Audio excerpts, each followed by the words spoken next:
Yeah. You are tuned in to Offering Something. I am your host, Michael Bernier.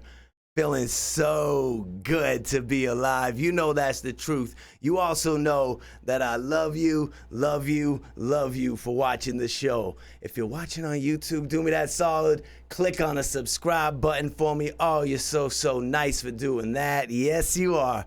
I love our sponsors. I really do. At Enjoy Your Life brand, Riverwalk Brewing Company, and the Organic Natural Shop. Oh, yeah, if you're watching on streaming TV, you know we are available on Apple TV, Amazon Fire, Roku, Distro, all that on the Plymouth Rock TV channel.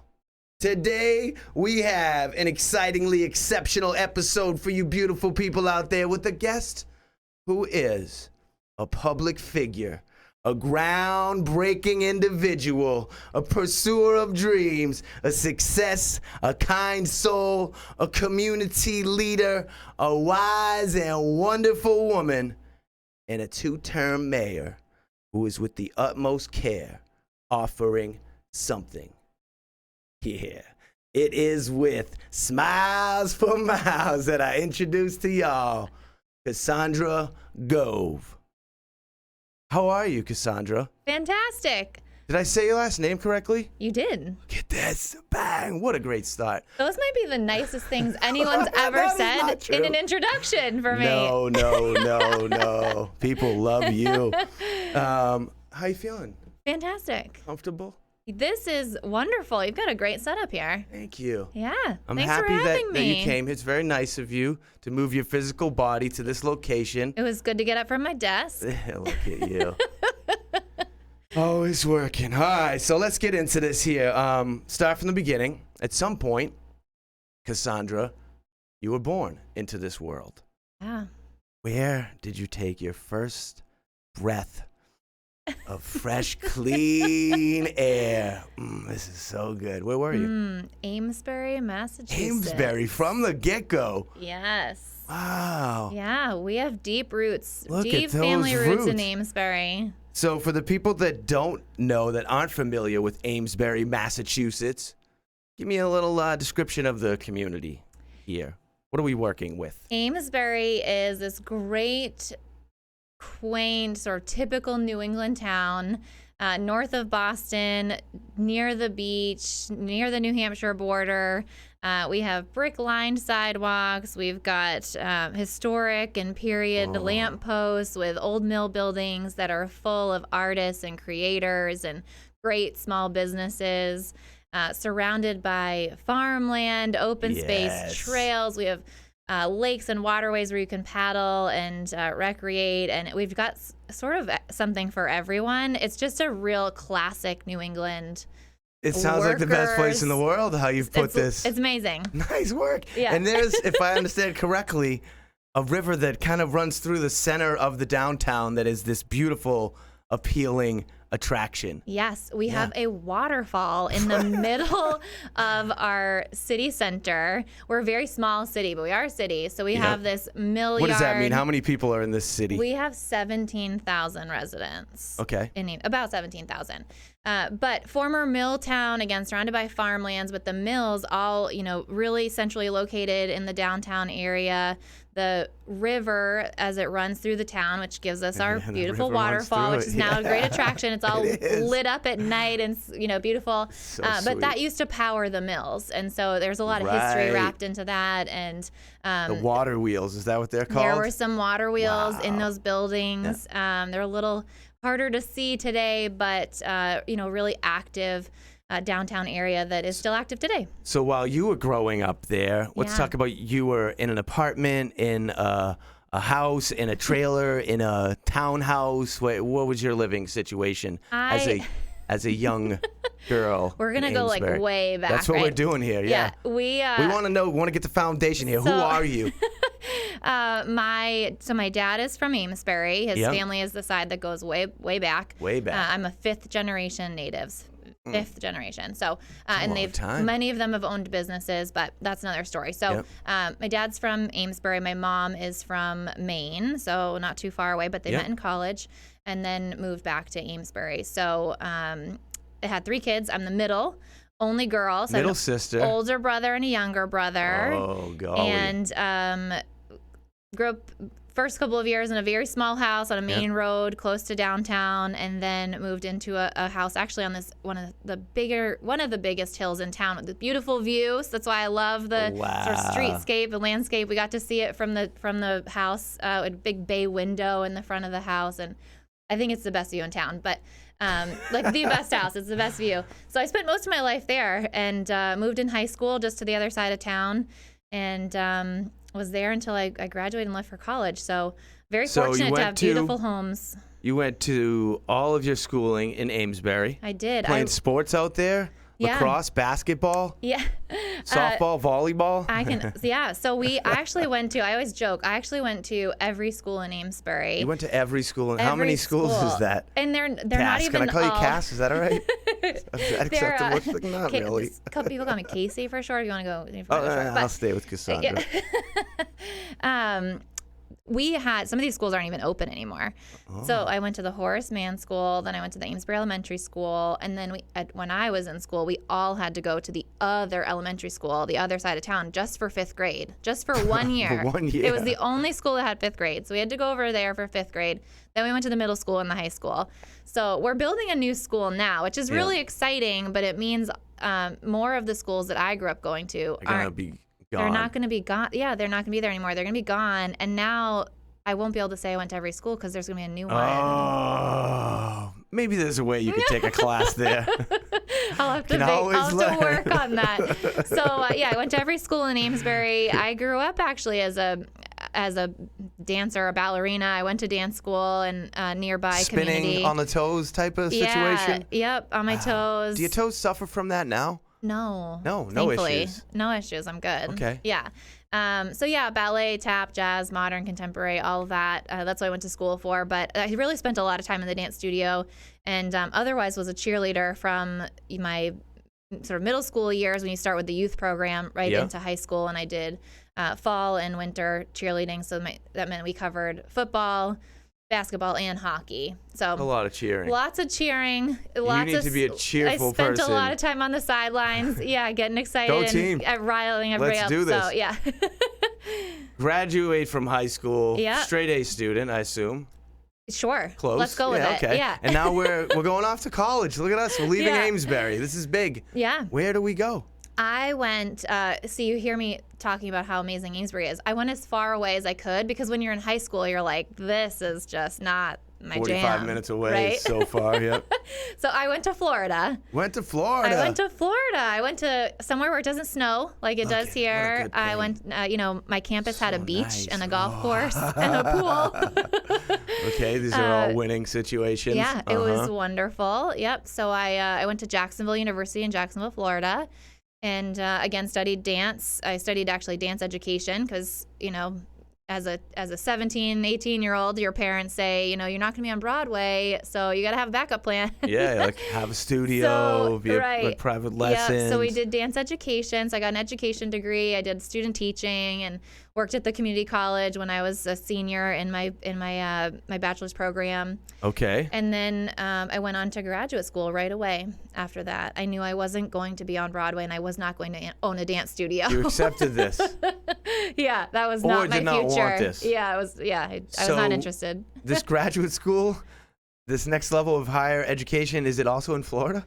I came a little farther north, and I went to the University of South Carolina. Yeah. Yeah. Well, now I can drive home a little more realistically. Still very hot.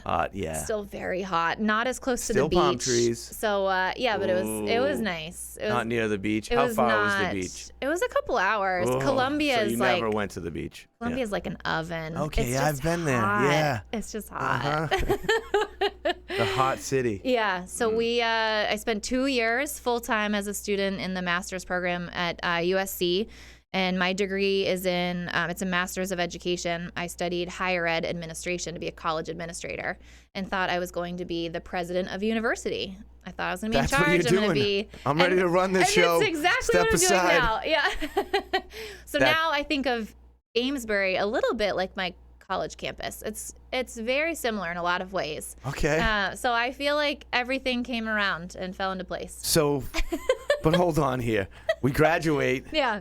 with all these degrees. You have diplomas and degrees for days I at this do. point. You get out. Do you come right back to Massachusetts from South Carolina? Like graduation is done, lease Yeah. runs out, come home. I did. And I did. what happens then? You look in the mirror and you're like, what am I doing? What is happening here? I did come right home. It was, I'd spent 6 years away and Yep. in places where you A lot of drove years. on, 6-lane highways, and there wasn't a community feel. You didn't see No. similar, familiar faces in the grocery store. Yeah. In Florida, you could never see the same person twice. Oh, yeah, right? easily. Yeah.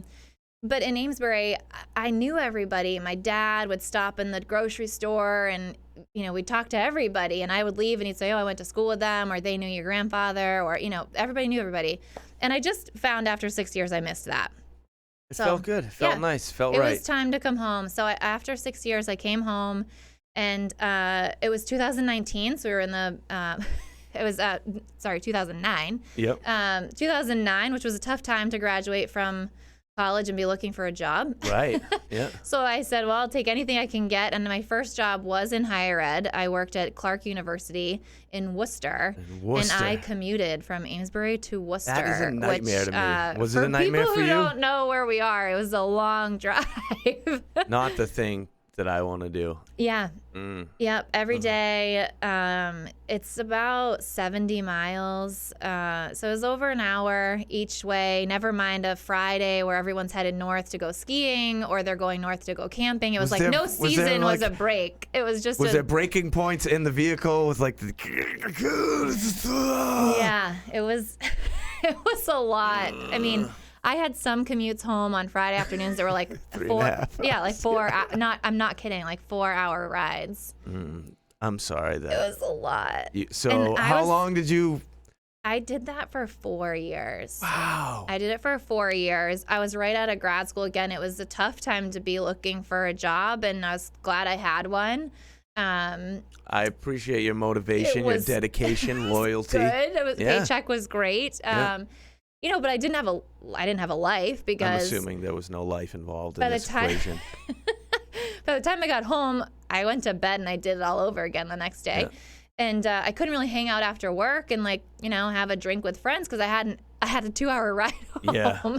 So that wasn't a good idea. No. And I just hit a point where I thought, I need to go get a job somewhere where I can have a social life too, and Be a human. I thought I needed to meet a man. I needed to move on into the next phase of life. So I left. Yeah, I got a job at BU. I got a job in Boston, and I worked at Boston University. That in there. seems so much closer. You Until can almost see it from the hill you live until you on. take the train, which takes just as long. It's like I thought it was 56 gonna be better. minutes. I thought it was gonna be better, I thought You're it was like, I gonna kind be of better. halfway this. I should move even closer. So how long were we in Boston? That only lasts a year. I was there I did make it 2. 2 years. Never. I always say try to stay at a job 2 years at least. So I did 2 years in Boston. I took the train every day. I like how you have that little philosophy. Always stay for 2 years. Yeah, no, you That's gotta good. put Some your time people in. are always like, right, I'll stay for 2 weeks. Like, this is good, 2 years. 2 years. Yeah. Yeah, I did I had a thought of maybe I should move into the city, sort of live the city life. And instead I bought a house in Amesbury and laid down my own roots, and Boom. that was that. So let's now forward to some point when I met you, I believe, you're working at the Amesbury Chamber of Commerce. Is that true? And yeah. Fireball Run or something like this come through town. You need some production stuff, right? Yeah, exactly. So when I was in higher ed, I was working in alumni relations, and we did a lot of constituent relations, a lot of event planning. We were doing fundraising. Right. And I had a friend in Amesbury who was working locally, and she knew the director of the Chamber of Commerce. And she was looking for an events manager. Does that person have a name, that director? Melissa Sarasula. All right. Yeah, you know Melissa, right? Yes. Yeah, so Melissa was looking for an assistant or for somebody to help her with events, an events director, and mentioned it to my friend, Megan. Yeah. And Megan said, my best friend is an event planner. That's what she does. Part of what she does is plan events. And I think you should probably talk to her. And at the same time, I got a license to be a realtor and go into real estate. So I was like ditching higher ed altogether. I was career change. I was going to Who go am into real I? estate. Oh my God, I'm so alive. This is Yep. exciting. I got a Who real estate knows? license, and that, the job at the chamber was going to sort of help pay the bills. Yep. And started at the chamber and quickly realized how similar the skill set was in my role. Whether I was working with college graduates or local businesses, the conversation was the same. Yep. It was about getting them involved, networking, raising a lot of, we had to do a lot of fundraising and get sponsorships for those events and programs and benefits and sort of membership and all of that. It was all very similar, community building and that. So Melissa quickly left the chamber and left me in charge. Hey, yeah, you got this. Yeah, so I became the director after, I don't even know if it was 6 months. It was probably 6 months, maybe, I think it was like 6 months. Look at that. And I was the director for 5 years. Yeah, all right. Director for 5 years, which was, there was no commute. I was like a mile away from my house. Take my bicycle. It was great. It was great. And is it while you're there that this seed is planted in your head, like, maybe running for like the mayor of this town is a good idea? Or did someone suggest it to you? When does this seed get planted? The thought, just the thought. It was a little bit of both. I had no background in politics. I never thought I would be a mayor. But I had learned a lot as the chamber director and started getting involved in local government, following council orders and policies and working with department heads and sort of seeing how things worked. And I always found myself to be a change agent and sort of see the problems. I see the weaknesses. And I have and also very visionary, and I can get into the weeds and get into the details, but I can see You the would have told me this before. I would have results. included change agent in the intro. Yeah, okay, carry on. Sorry. So I just was watching and really observing the weaknesses and areas that I really felt like needed some work, and I could bring my skills to the table. And again, sort of saw the end result there. And just really felt like it was my turn to be in the mayor's seat. I could take everything I'd learned at the chamber, bring it with me to the mayor's office. So the first moment that you had this thought of it was the same moment that you were like, I'm doing this? Sort of, yeah. You're like, I could maybe, I'm doing it. You hit roadblock after roadblock. Yeah. The only reason you ever run for a position is because you think you can do it better than somebody else, right? And you think you can make a difference. Exactly. So, I'd been struggling with something that I wanted to get done, and I wasn't happy with the way that it was going, and I thought, you know what, maybe I just need to be in charge. Okay. So this decision is made in your head.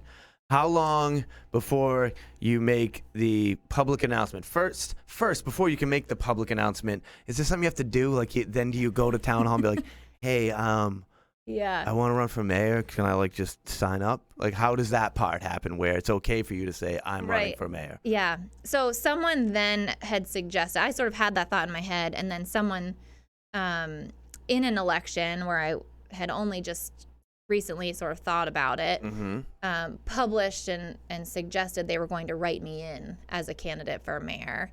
And I just let it go. And I got actually, as a write-in candidate, the day of, got quite a few votes. And that was reassuring. It was interesting. It was unexpected. Yeah. And so that gave me some time to then plan and think about, what if I really did run, and what would that process look like? And so I sort of set some wheels in motion at that time, did some research. You need to establish your campaign committee with the state so that you can start taking donations, and you're on file with the official office of campaign finance, and you do just walk into City Hall and say, I want to run for office. Sign me up. And I'm that's going it. for it. You sign up, you get a piece of paper, and they give you your documents you need. You have to go out and get signatures to get on the ballot. So we got to work. And how many signatures do you need to get on the ballot? Oh my gosh, do I even remember? I think it's 100. Okay. I think it's 100. So they recommend getting more to be safe, but yeah, then you hit the streets. And when I pulled those, we were ready. Our website was ready. Our social media was ready. Everything was like rocking and rolling. So we had been planning and getting prepared for that moment. How did you It's very interesting to me because you don't know anything about the process. You have the thought, and then you're in the process here. So there's so many things involved in like running a proper mayoral campaign. Is that? Yeah. That's something people would say. I'm Yes, saying it is. You got marketing, raising funds, making appearances, taking stances, building a team. How did you figure that out? Just from reading? You're like, okay, this is what needs to be done, or did you call on someone to be like your campaign manager that's like, oh, you need this, and this is how this works? I did find like someone a guru, to mentor person. Yeah, a little bit of both. I did a Okay. lot of reading. I talked to people who had been mayor before. I had, I talked to anybody who was a mayor. I don't remember. It was such a whirlwind, and the time went by so fast. But I did a lot of reading. I did find someone to be a campaign manager for me who was familiar with the process, and together we figured stuff out. It was their first time being a campaign manager for a mayor, so it was a lot. We were very grassroots, and we still are. Yep. You know, we just won our second election, but it was still very grassroots, and just it's important to me that people get involved. Maybe they've never done it before, but they're just interested in politics. I get high school kids and college kids, and other people from the community just jump in. This race, we call it a race, right? It's a race, yeah. So how long is the race where it's like, okay, now it's open season for you guys to be out there with your sign saying, do this, vote for us, this is what we stand for. Yeah. How long is that? Is that like 3 months? Is it 6 months? How long? Yeah. So elections are the first week in November. Oh, this is a season? Yeah. Election season? Yeah, it is an election season. Yeah. So elections are first week of November, and then you kind of back yourself out from that. You could have a primary, so that if you have a primary, that's in September. So you've got to be prepared for a potential vote in September based on who pulls papers and who's going to run. So if there's too many people running, you need a primary. I see. So you might have to do. You got to make it through the primary. You might need like two. You might kind of need two campaigns. There's almost two campaign seasons if you have a primary. If you don't, this season we didn't, which was great. But you can pull papers as early. I think it's April is as early as you could pull papers. So that's when you can start, and then people know that you're running. Lawn signs are like the biggest. I mean, everyone out there knows about lawn signs, right? Let's talk about the lawn sign here. Is it that effective? I know, like, for a brand, it's unbelievable to just keep seeing the things like, credibility, I can consider it. But is it actually, like, I don't know who I'm going to vote for. I just see a lot of those signs. Okay. It gets people talking, right? That's it. Sandra's really got a lot of signs out there. Have you seen her signs? Wow. Yeah, that's exactly what it is. We all say signs don't vote. We can all go back to our list of people who have signs on their lawns, and then the people who voted, and there's probably people who took a sign that didn't vote. They may not even be registered to vote, but they took a sign for you. So you can't count on those signs as votes, but they get people talking. So these people that don't really, they're like, whatever, and they're like, oh, Jimmy has the Gove one in front of his house. I guess I'll just do that. Right. Okay, I can see that works. Yeah, so they're influential. That's what Paul's doing. Right. Yeah. And people talk about it like, wow, I'm seeing more of those signs than those. It's like a battle. It's this little game that happens. So we try not to put those out really before the end of August. And that's when it's like all bets are off. Is there like signs go people out is there sign wars? Yes. There's sign wars. There are. People taking down signs, putting signs where your sign was. Oh, we had somebody whose sign disappeared like 3 times. Yeah, they spray paint them, they steal them, they move them. It's crazy. It's crazy. I just can't imagine with having my the time for that. Well, if I had the time to do something, you know what I'm gonna go do? Something to harm someone else instead of doing something to possibly bring some benefit to my own situation or those that I love. Just not how my head works. Okay. Yeah. So the race is on. Is there any way, as you're getting closer, you're a month out from election day. Yeah. Is there a way to gauge? Like, how do you know? How do you, we're doing good. It's like social media traction, more signs. Yeah, there's different ways. I mean, in a local race, and we're a small community, so we don't do things like polling. There are, some people might choose to do that, which is when you would get a cold call from somebody. You pay a company to do it. They call you and they say, hey, if you had to vote today, who would you vote for? And you get a sense of percentages and things like that. But it's a lot for a small community like us. So we can gauge just by, very skewed market research, in my opinion. Right. So we can gauge by, how many lawn signs do we have out? How many donors do we have? Are they all the same people, or is there some variance in there? And, engagement on social media. Do you go set up in town, like is a stage in the middle of town and do like, okay, he's giving a speech tonight, and then the next week the other person's doing it? We all do different events. So I did a ton of small events. Again, very grassroots, like in your backyard, in your neighborhood, at a coffee shop. We went for walks, and you could come and like walk and talk with me. Just really trying to fit into your life, right? People are busy. This year was weird. And wanted to make it comfortable for people, indoors, outdoors, small groups. We were trying to be really conscious of that. So, we just want to be where you are and be able to talk to people. So that the attendance at those events, again, how many faces are you seeing that's new? That all matters.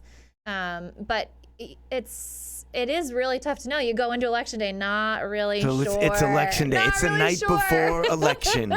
And all through your house, you can't sleep a wink. Yep. So then it's election day, and you're just like watching the votes come like, it's me. Oh, it's the other. Oh, it's me.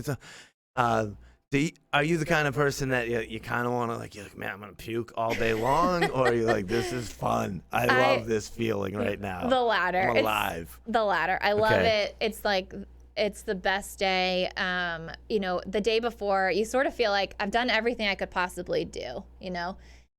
The community gets what they get. Yep. They get what they want. When you run a race, somebody wins and somebody loses. Yes. And you just got to go into it knowing that. And so the election day it's your chance to actually see people face to face. I get stopped by so many people who are just grateful that I'm in the race. They come out and they give you a fist bump and a little high five. I voted for you. They get the kids. They've got their I voted sticker. They want to take a little picture. It's just a really exciting day. We start very early. We end very late. And you don't actually get any results throughout the day. All you get is how many people have voted. Yeah. And then you get it all that night, late at night. So this first year, it's all this anticipation. You're feeling so good. Then you win. Oh my gosh, this is real. Who's the first person that you look at and say, I'm the mayor? Do you remember? I do have a significant other. So Did you come home and be like, slow down, I'm the mayor? Yeah. I said you can address me as mayor now. Are you comfortable with gifts? You like a gift? Is that something that you would accept? A gift? Legally we can only accept gifts under a certain dollar value because of our position. So sure. Yeah, we can take. If it goes over the dollar value, which I don't think it will. Oh yeah. Because we're on screen, so now everybody knows. What do you got? Oh, you can take that. Yeah, it's beautiful. You want me to open it while we're here? Yeah, I want you to open it. Right. I want you to open it. And it's nothing excessive. It's just beautiful. I love this Enjoy Your Life. I really do. I tell people, oh my gosh, this is fun. So people tell me I see so many people on the street and they ask me how I'm doing, and I just always say, live in the dream. Yeah. Live in the dream. I just love Amesbury. I love the people I serve, all the people I work with. It's awesome. So we have some health products there from the good people at the Organic Natural Shop in Rowley, Massachusetts. Awesome. It's so lovely. Michael over there, such a good man. Ooh, lots of them. Yeah. And Great. what else is going on in there? Let's see. Get it up? Yeah, that's great. Is tea even? Yeah. I don't drink coffee. I don't take coffee. I take tea, my dear. T-shirt? There you go. Enjoy your life, your vibe. You and know I this. Do. I know you do. Yeah. A bandana, right? A bandana? You can do many things with that. For your hair back, face covering, gaiter, who knows what it is anymore. A winter hat, enjoy your life. Do you know how cold it's been this week? This winter has been so cold. It's a different time of year. Oh my God. I'm out of here. All right, another t-shirt. Yeah. And you're going to like that one. Some nights after work. No. You might have Riverwalk beer. Yeah. We started in This is Amesbury, like Massachusetts. I've right? never said that in an interview. Yeah. That That's great. Yeah. Thank you so much. Of course. So Thanks, now everybody. let's fast forward to you did it again. You won a second term. Yeah. I know. It's awesome. Good job with that. Thanks. Is that a common occurrence in Amesbury, Massachusetts specifically? Yeah, we've actually never had a mayor serve just one term. I see. I'm only the 5th mayor, if you can believe You're it. only the 5th mayor. Only the 5th mayor. I'm the first It's female. outrageous to me. First I female and the know. youngest, and I'm the first native. But Look at you. only the 5th, yeah. That's why I said groundbreaking. A whole new level, Yeah. a whole new lane. So I hear, and you slightly touched on it, that you incorporated this unique campaigning strategy, which was in-house meet and greet Yeah. type things. Went to 20 different just regular homes, 20 or so in Amesbury. Yeah. And people came to those houses and talked to you. They did. It was great. You know, That's so good. people want to talk to, they want to be heard. That's what Yeah. they want to be heard. And local government is about people. They want to be heard by someone they consider a real human, Yeah. like someone that's hearing them. They just, exactly. Yeah. They just want to talk. They want to know what's going on. Local government is about people. It's about what's going on in our neighborhoods. And what better way than to learn about it than to be in the neighborhood? Yeah. So really important to me that I got out there and Those are your streets, though. Like yeah. you are a part of that. Yeah, our work, you know, local government, different from state or federal, our work is happening on our doorstep. Yep. And I've got to get out there. You know, I always say when I'm out door knocking and having these conversations, it's just too bad we only do it when we're campaigning. Yeah. Because we learn so much when we're out Of there course. just talking to folks and, you know, getting into their, you know, daily routines. Yep. So. But people understand. Otherwise, you're out there grinding to Yeah. make these things happen that you come into the house telling Yeah. them, this is what I'm trying to do. But if I keep on doing this every day, I won't have the time to be doing that. Mm-hmm. They understand. So what have you accomplished for the city of Amesbury that you are personally like, I'm stoked that happened? That I'm very happy that came to be. Yeah. Yeah. That's a great question because of the 2 years that we've had in office Yeah. being so, what'd you call it earlier? Unique. It's Yeah. been unique. Wildly unique. Yeah. Wildly unique. You know, I took office in January and COVID hit in March. We hadn't even been in office 100 days. And we've done Here a you ton go. of work that was not related to COVID. We have been able to move the needle. And I came in with 4, you know, sort of pillars and areas that I really wanted to focus on. Yep. And we've been, you know, very successful. But something that happened that was COVID related, it was a huge achievement for us, for I think the size community that we are and what was happening. But we got a COVID-19 vaccine clinic in our community. And it was just a really amazing I experience. saw something like this. Like, were you one of the first to accomplish that? Yeah. Yeah. It was so Did you play incredible. you played a heavy role in making this happen? Yeah, I did. I just felt very strongly that we shouldn't be sending our constituents, our residents, to these large communal like gathering places for their vaccines. We had told them not to leave their house or their neighborhood for, you know, almost a year. And then we said, now go to the convention center with hundreds of other people from all of these different communities. They were still unvaccinated. They were going there for their vaccine. So they're vulnerable. And, you know, the first ones eligible were our seniors, our older population.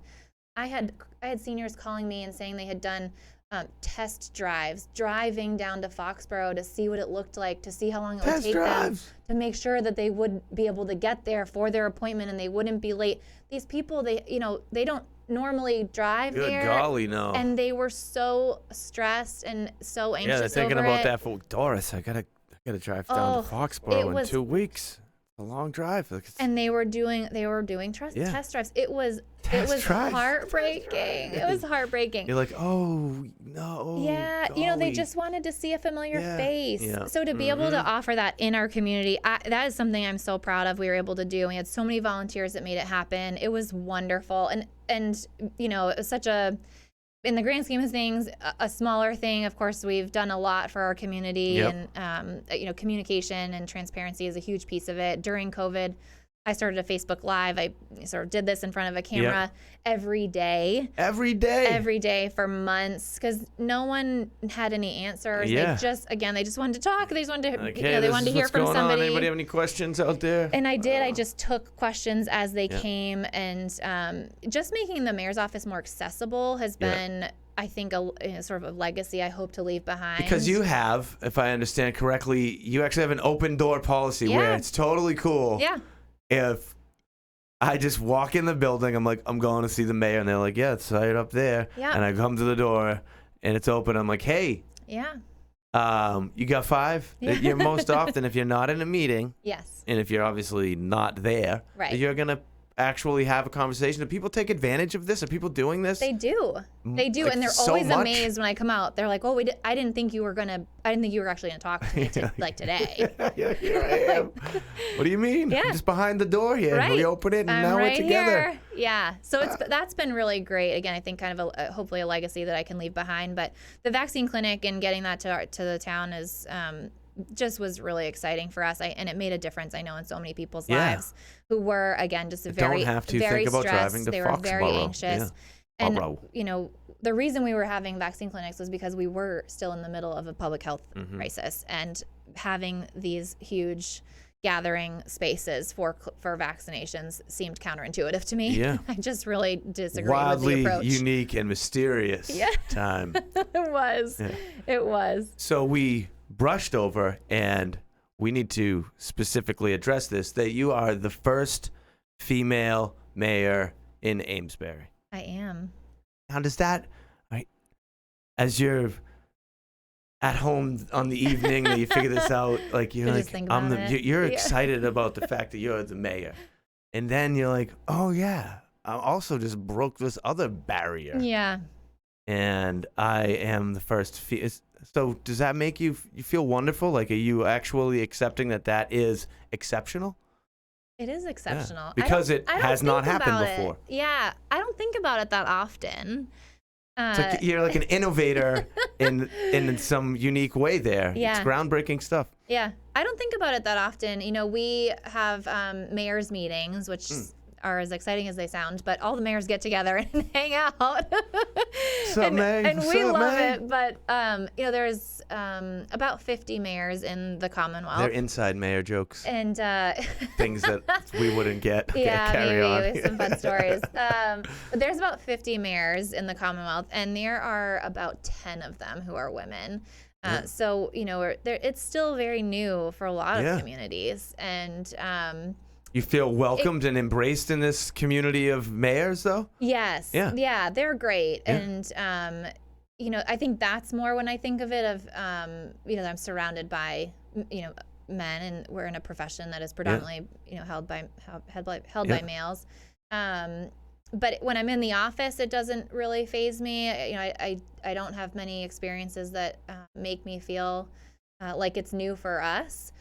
When I first started, I had a chief of staff who was a man, and there were times where people would come into meetings and they would talk to him.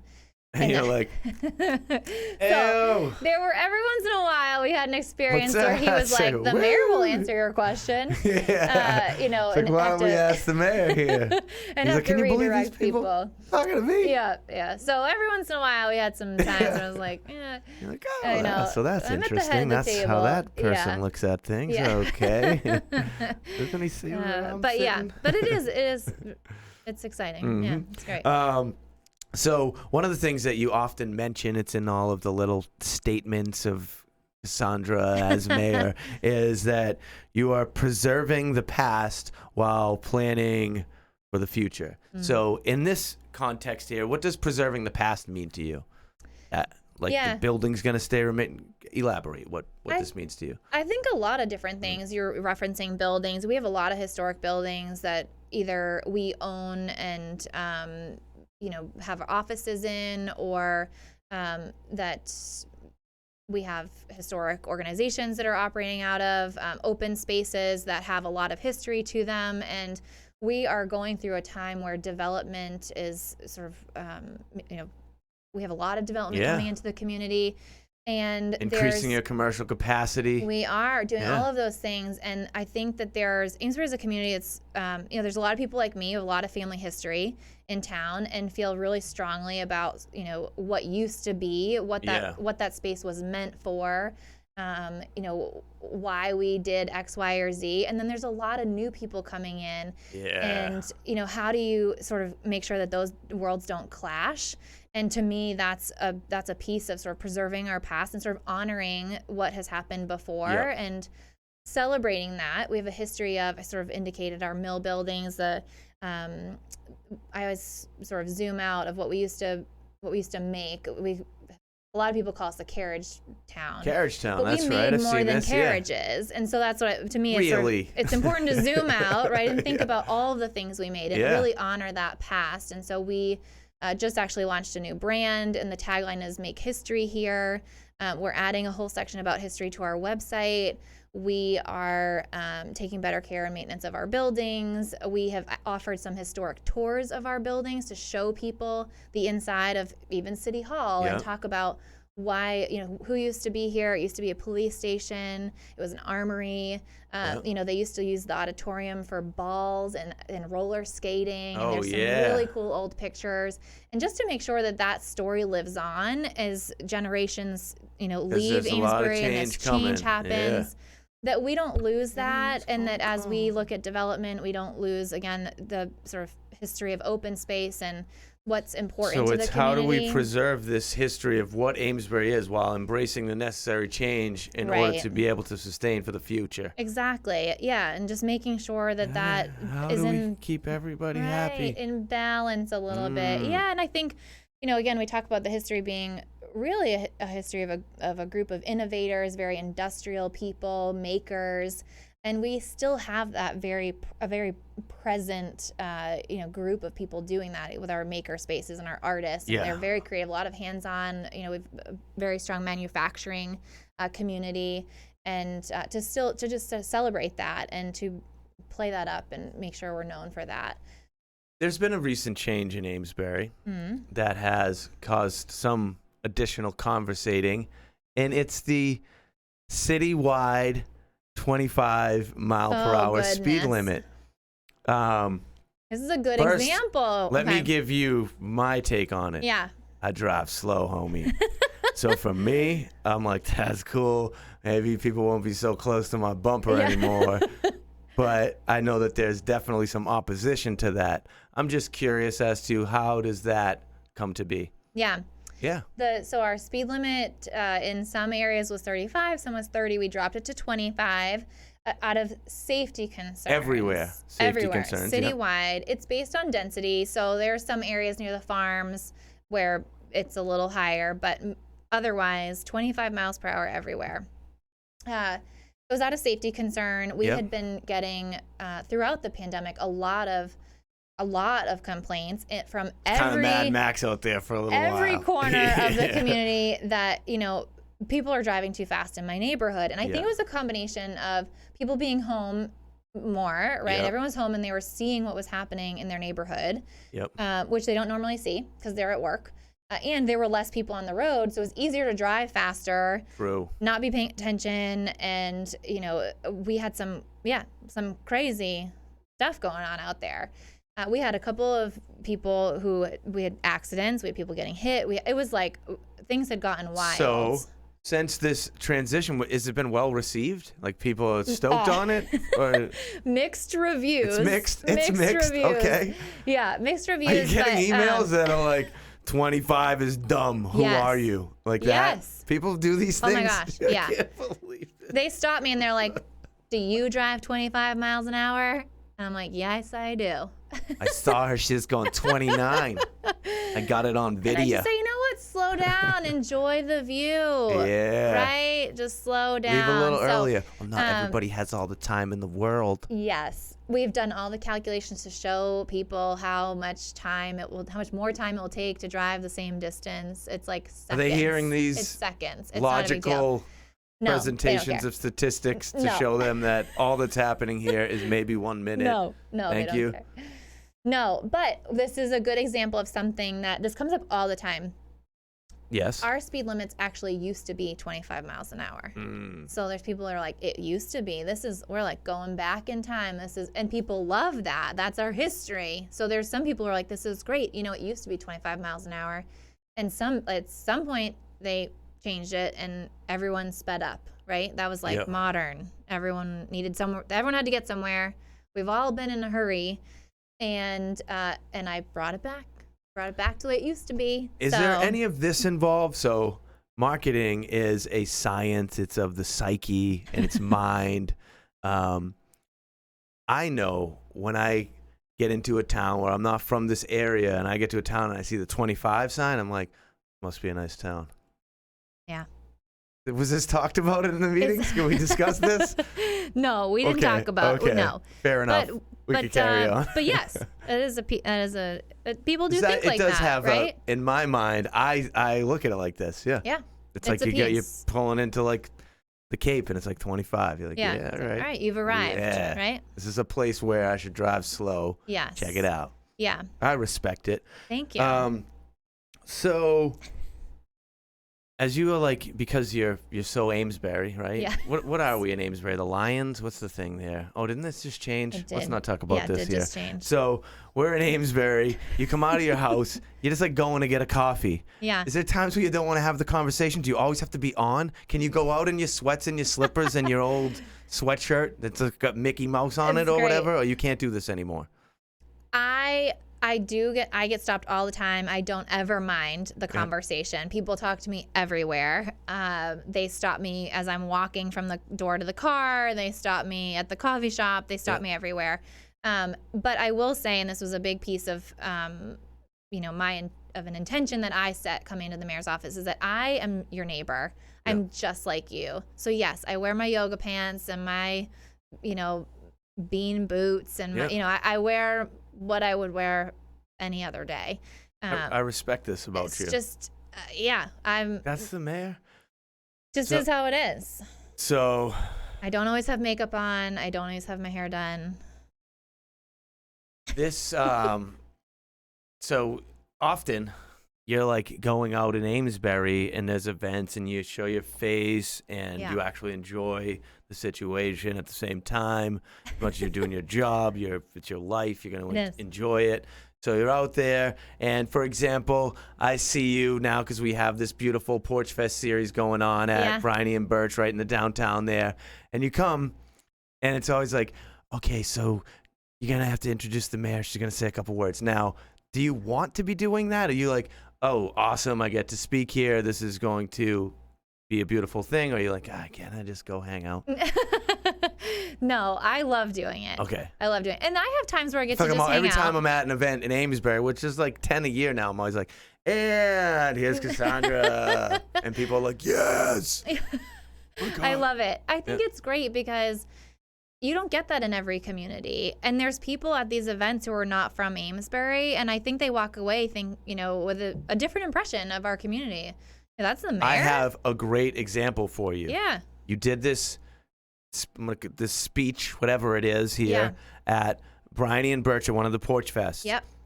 I had a band there from New York, Sundub. You did your thing. And then as I go back over to tell them, all right, you guys can start up again, the bass player's like, yo, is that the mayor? I'm like, yeah. He's like, that is the coolest, I won't say the word, mayor. I can't wait. She's just here, and she just spoke like normal. Oh. Yeah. Yo, this town's the best. Right? That was it. That's what he said, and I was like, you should just go tell her this. Go tell her. Yeah, and he's like, that's amazing. That is not what would happen where I live, ever. I was like, yeah, this is That's exactly it. So I'm happy to do it. I think it's really important for our community. We want to be an attractive place for young families and for people who are, young professionals. Again, people who are just really innovative and creative, and it just draws an energy. And it was, again, really important to me when I came into office that I was not on a pedestal, and the mayor's office was not a place that you only went when you were in trouble, or, that people knew where I was, and they could come to me and they could see me on the street corner and they could stop me whenever they wanted. That I am just your neighbor. I'm just like you. And I think your neighbor. I'm just your neighbor. Could be so regular. Yes, totally. And there's not a lot of people running for public office. And I think that's part of the issue, is that there's such an expectation of what that would be like, and how difficult it might be, or how you might need to change your life. And I just sort of pioneering in this way too, because a lot of people are still wearing very I mean, I do have a little sweater blazer on tonight. It's looking doesn't good. Fit the flow, but it's perfect. I came Everything from the is perfect. Yeah. Two more things. One, debating. Do you do this? Does debating happen? Is that enjoyable, or is it what are we doing here? It's awful. What is this? He or she's gonna say this. I don't know. I'm gonna say this. I mean, I don't know anybody who likes it, and people will probably see this and think, "Oh, she doesn't like doing that." But, I mean, I think I really rocked the debate this season, which was great. But they're tough. They're tough. You make highlight reels from debates, it's like you could. They could be very interesting. Nice. Okay, and the last thing here is, two reasons why I asked you to come here today. Okay. All right. First is, and all the viewers have heard me say this many times, but it is the truth, and it comes from a genuine place. You had a passion, a vision, an idea, a concept, and instead of going, being the mayor is not realistic, I'm going to do this, you were like, I'm doing that, and that is going to become real. And then you took the steps that are necessary to accomplish your goal. Most people just dismiss it. That's so beautiful, because on many levels, all right? The first thing is, wow, that feels so good for you. Yeah. That's great. You had an idea and you went for it, and it became a reality. For other people that see this happen, they're like, good golly, Kassandra was like, I'm going to be mayor. Yeah. And then she was.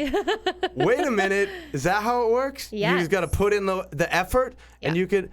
Okay, so that is incredible. That's the first reason. I'm so happy for you to do what you want to do. Pretty awesome. Thanks. Okay. Second thing is, as you have gone about this journey here and seen your success in this, and obviously there's this, like you've said, there's some kind of popularity that comes with it. Yeah. You're still out there in the world as a human. And when you come up in conversation with other people, or with my own experiences every time I see all the time somehow, you continue to just be nice. Like, you're a good person. And that, my sweet friend, is incredible. You can be anything you want in this world. Present yourself, represent yourself, portray yourself however you want. And whether it's consciously or subconsciously, you choose to be nice to people. They walk away and they're like, oh, she's cool. That's great. So that's it. Thank you for coming here today. I really appreciate that. Thank you. Yeah. It was wonderful. You're offering something positive to the world. Did I miss anything today? Am I grossly overlooking anything that you'd really like to get out there? We just summarized my whole life. There it is. Yeah. Is there these, Instagram pages, Facebook pages, websites that we want people to be going to? What are those? Yeah. My Instagram handle is Kassandra, I'm with a K, Kassandra_Gove. Yep. So you can find me on Instagram. That's a great place to follow me. My Facebook page is Amesbury Mayor Kassandra Gove, if anybody's still on Facebook. Yeah. And the Amesbury website, amesburyma.gov, is just a great place to check out and learn more about our city. Yeah. Come vacation, right? Yeah. All right, well, it's been a pleasure. Thank you so much for being here today. I love you. Wonderful time. Thank you. Thank you. All right. Yeah. Everybody out there, I love you for watching the show. So much thanks and appreciation to our sponsors. It's genuine. Everything at Enjoy Your Life brand. Get hip with it. Get down on some beer from the Riverwalk Brewing Company and get into the organic, natural shop. It's your life. You are beautiful. Enjoy that thing. If you do something you don't like, Please don't do it again. That's it. Thank you, Kassandra. Thank You you. are wonderful. And I will see y'all next time.